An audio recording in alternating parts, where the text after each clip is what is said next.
ഭാരതവുമായുള്ള ബന്ധത്തിൽ American സമ്മർദ്ദങ്ങൾക്ക് വഴങ്ങാതെ Russia നെറ്റോ രാജ്യങ്ങളുടെ പിന്തുണയോടെ റഷ്യക്കെതിരെ കൂടുതൽ ഉപരോധങ്ങൾ ചുമത്തുമെന്ന് ട്രംപ് നിർദ്ദേശിച്ചിരുന്നു. ഇത് വകവയ്ക്കാതെ ശക്തമായ ബന്ധം തുടരുമെന്ന നിലപാടിൽ ഉറച്ചു നിൽക്കുകയാണ് റഷ്യ. കടുത്ത സമ്മർദ്ദത്തിനിടയിലും ഭാരതം നൽകുന്ന എണ്ണയുടെ വിലയിൽ റഷ്യ കുറവ് വരുത്തിയിരിക്കുന്നു. ഐസൺ ജോസ് ഈ വാർത്തയുടെ വിശദാംശങ്ങൾ നൽകും.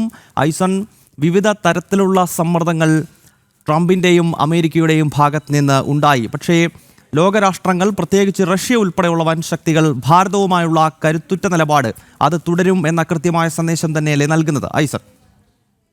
തീർച്ചയായും ശക്തമായ സന്ദേശം തന്നെയാണ് റഷ്യയുടെ ഓരോ വാക്കുകളിലും ഓരോ പ്രവൃത്തികളിലും നമുക്ക് വായിച്ചെടുക്കാൻ സാധിക്കുന്നത്. തീർച്ചയായും നേരത്തെ ഗൗതം സൂചിപ്പിച്ചതുപോലെ എണ്ണ വാങ്ങുന്നതുമായി ബന്ധപ്പെട്ട തർക്കമാണ് ഇരു രാജ്യങ്ങളും തമ്മിൽ നിലനിന്നത്. ഈ നിലനിന്ന തർക്കം കൃത്യമായി അഭിസംബോധന ചെയ്യുന്നതിൽ ഭാരതം വിജയിക്കുകയും സ്വാഭാവികമായും റഷ്യയുടെ നിലപാടുകൾ, റഷ്യ ഇക്കാര്യത്തോട് അനുകൂലമായ ഒരു നിലപാട് സ്വീകരിക്കുകയും ചെയ്തു. ഈ അടുത്ത ദിവസങ്ങളിലാണ് നേരത്തെ ഗൗതം സൂചിപ്പിച്ച യൂറോപ്യൻ യൂണിയന്റെ വിഷയങ്ങളും അതുപോലെ തന്നെ മറ്റു വിഷയങ്ങളുമെല്ലാം തന്നെ ഉയർന്നു വരികയും ചെയ്തത്. യൂറോപ്യൻ യൂണിയന്റെ വിഷയമാണെങ്കിൽ വളരെ കൃത്യമായത് നമുക്കറിയാവുന്നതാണ്. യൂറോപ്യൻ യൂണിയൻ രാജ്യങ്ങളോട് ഭാരതത്തിനും ചൈനയ്ക്കുമെതിരെ അധിക താരിഫ് ചുമത്തണമെന്നൊരാവശ്യം ദിവസങ്ങൾക്ക് മുമ്പാണ് ട്രംപ് മുന്നോട്ട് വെച്ചത്. അതുപോലെ തന്നെ ഇക്കഴിഞ്ഞ ദിവസം നാറ്റോ രാജ്യങ്ങളോടും സമാനമായ നിലപാട് മുന്നോട്ട് വയ്ക്കുകയും ചെയ്തു. എന്നാൽ ഇതൊന്നും തങ്ങളെ ബാധിക്കുന്ന വിഷയമല്ലെന്നും തങ്ങളുടെ ബന്ധം, അതായത് റഷ്യയും ഭാരതവുമായുള്ള ബന്ധം ഭാരതത്തിന്റെ സ്വാതന്ത്ര്യത്തെക്കാൾ മുൻപുള്ള ചരിത്രപരമായ ബന്ധമാണ് എന്ന കൃത്യമായ ബോധ്യത്തിന്റെ അടിസ്ഥാനത്തിൽ കർശനമായ നിലപാടുകളുമായി റഷ്യ മുന്നോട്ട് പോവുക തന്നെയാണ്.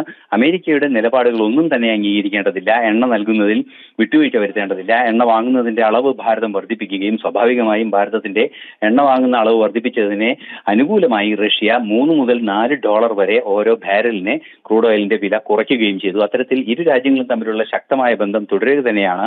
അമേരിക്കൻ പ്രസിഡന്റിന്റെയോ അത്തരത്തിലുള്ള നിലപാടുകളുടെയോ ഒന്നും തന്നെ ഒരു ഗൗരവവും നൽകുന്നതല്ല. ഭാരതവും റഷ്യയുമായുള്ള ബന്ധം ആ രണ്ട് രാജ്യങ്ങളുടെ നയതന്ത്ര തീരുമാനമാണെന്ന് കൃത്യമായി അരക്കിട്ടുറപ്പിച്ചുകൊണ്ടുള്ള നിലപാട് തന്നെയാണ് റഷ്യ ഇപ്പോൾ സ്വീകരിക്കുന്നത്. ഗൗതം, അമേരിക്കൻ സമ്മർദ്ദങ്ങൾക്ക് വഴങ്ങാതെ ഭാരതവുമായുള്ള മികച്ച ബന്ധം തുടരുമെന്ന സന്ദേശം റഷ്യ നൽകുകയാണ്. ഭാരതത്തിന് എണ്ണ നൽകും, അതിൽ വലിയ തോതിലുള്ള വിലവർദ്ധനവ് ഉണ്ടാകില്ല എന്ന കൃത്യമായ സന്ദേശം കൂടി റഷ്യയുടെ ഭാഗത്ത് നിന്ന് ഉണ്ടാകുന്നു. ഇന്റർനാഷണൽ ഡെസ്കിൽ നിന്നും ഐസൺ ജോസാണ് ഈ വാർത്തയുടെ വിശദാംശങ്ങൾ പങ്കുവച്ചത്.